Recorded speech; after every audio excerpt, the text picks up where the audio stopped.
While I was busy with my work as a materials manager, I got an email that really shook me up. It was from Michael, and he calmly told me that he was in love with someone else and wanted to start a new life with her. He also said he was taking the fancy car we bought together, even though it was under my name.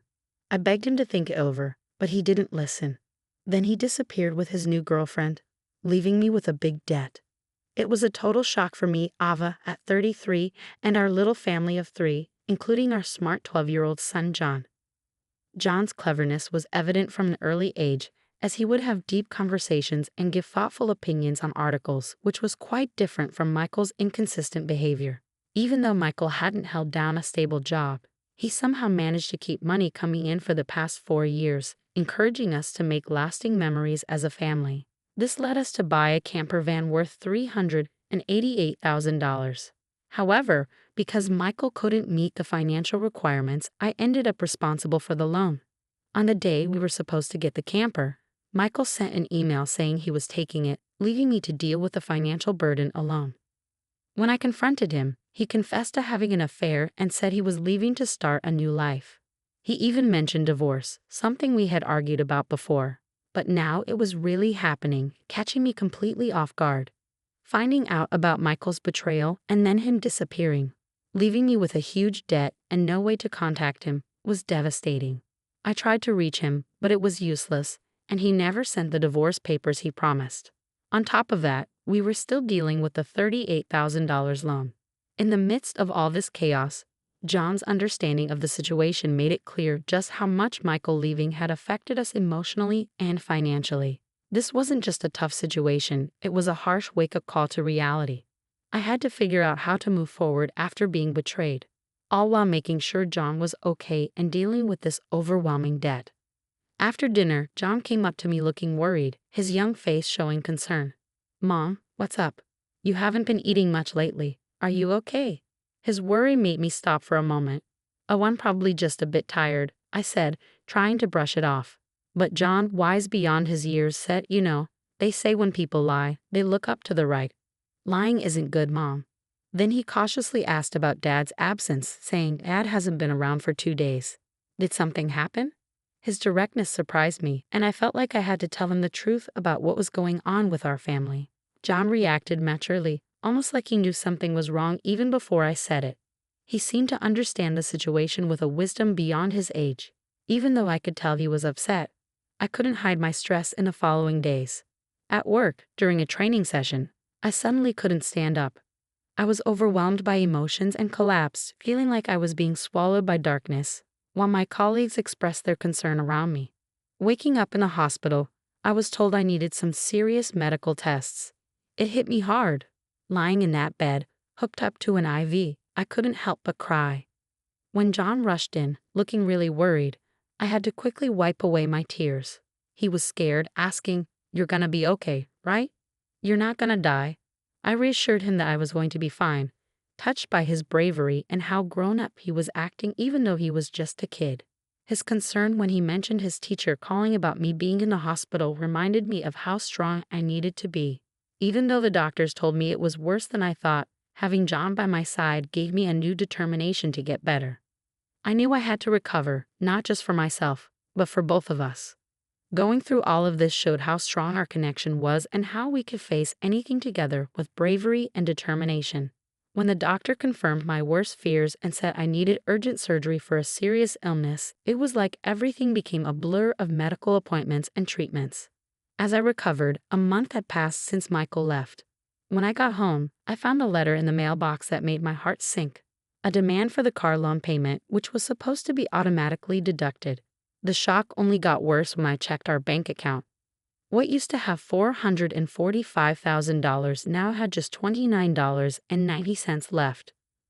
Michael had taken almost all our savings, leaving us in a really tough spot without the camper van. I felt even more hopeless knowing I couldn't sell it to make up for the money we lost. Seeing how upset I was, John stepped in to help in the kindest way possible, suggesting he could start delivering newspapers and look for online jobs to pitch in. His willingness to take action was like a ray of hope, pulling me out of my sadness. Now's not the time to give up, I told myself, feeling encouraged by his positivity. Together, we came up with a plan to get the camper van back, using a clever idea.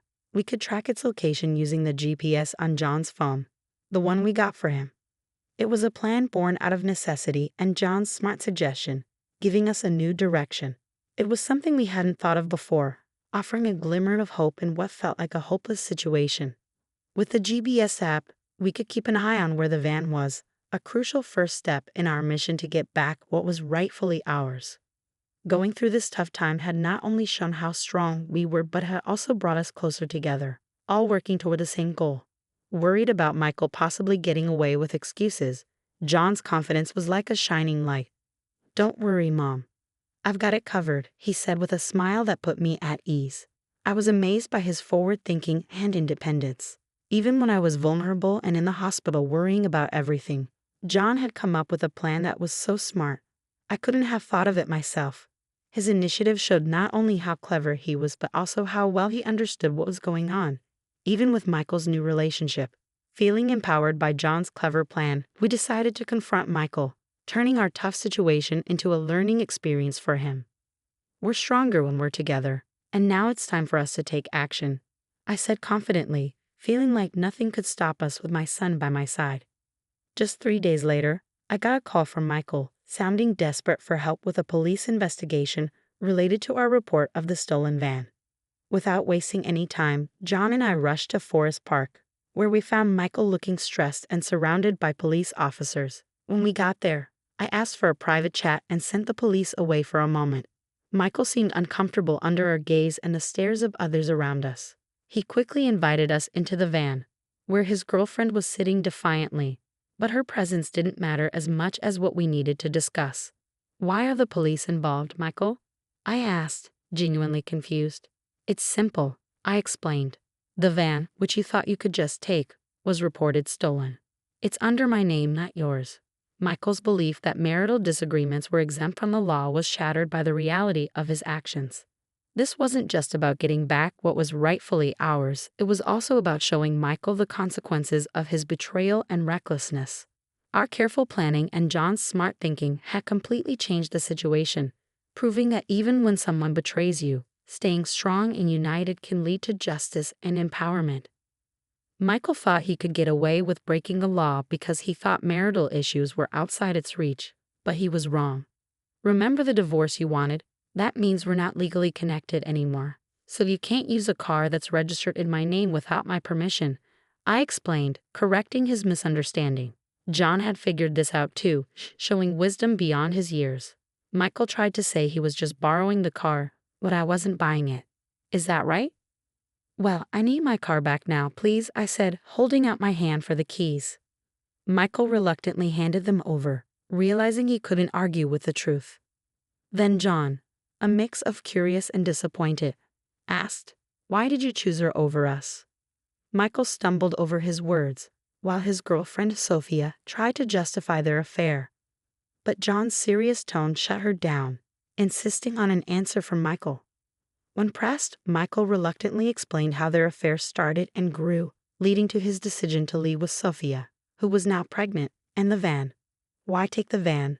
I asked, already having an idea thanks to the GPS app we had on both our phones for safety after John's hiking incident. This tool unexpectedly gave us updates on Michael's location, showing us he was misusing the van. This was a big moment where our preparation and John's clever thinking made a difference, showing the importance of taking responsibility and the power of technology in uncovering the truth. Finding out that John had faked getting lost on our hike just to get a cell phone amazed me. His actions, driven by a feeling that something wasn't right with his dad, led to a plan to keep track of Michael. "You're quite the strategist," I said, impressed by his cleverness. I was amazed, even though I joked about how John seemed to predict what would happen. When confronted with John's honest words, Michael couldn't say anything to defend himself. On the other hand, John's grown-up way of speaking and standing firm in what he believed made me feel proud as a mother and determined to make things right.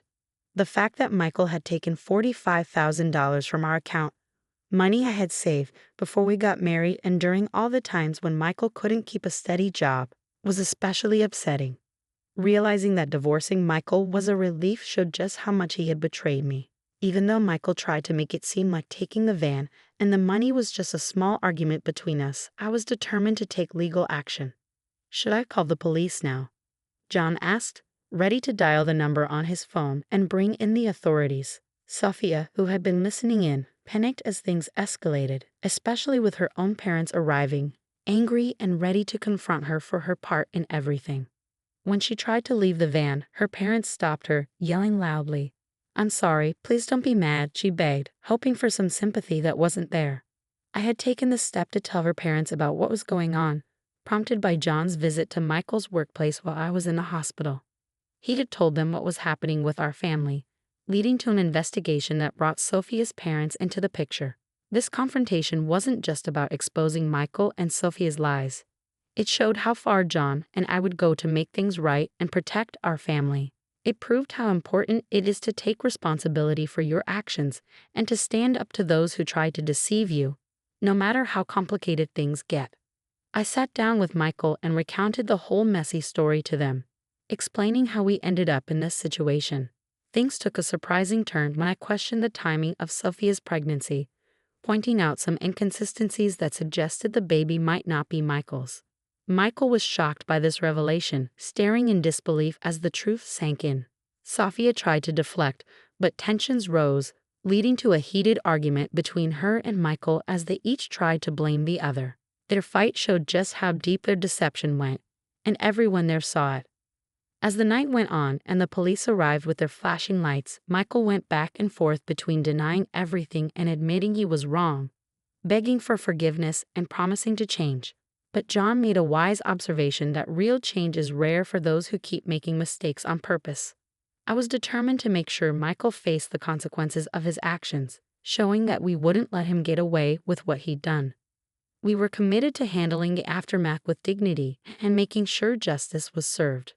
The $45,000 loss was just the beginning. Michael agreed to pay child support each month, and his wages were garnished to cover these expenses and others. It was the start of a long journey to make things right. Selling the camper van not only got rid of the loan, but also symbolized leaving the past behind, allowing me to focus on healing and the future. As time passed, I regained my strength, thanks to my renewed dedication to my job and the constant support from John. He took on household chores with a maturity beyond his years. Despite the challenges, this experience strengthened our determination to move forward. We were inspired by the lessons learned and the justice served. And through it all, we made sure John knew that integrity and resilience are important qualities to have when facing tough times, so he could keep chasing his dreams with confidence.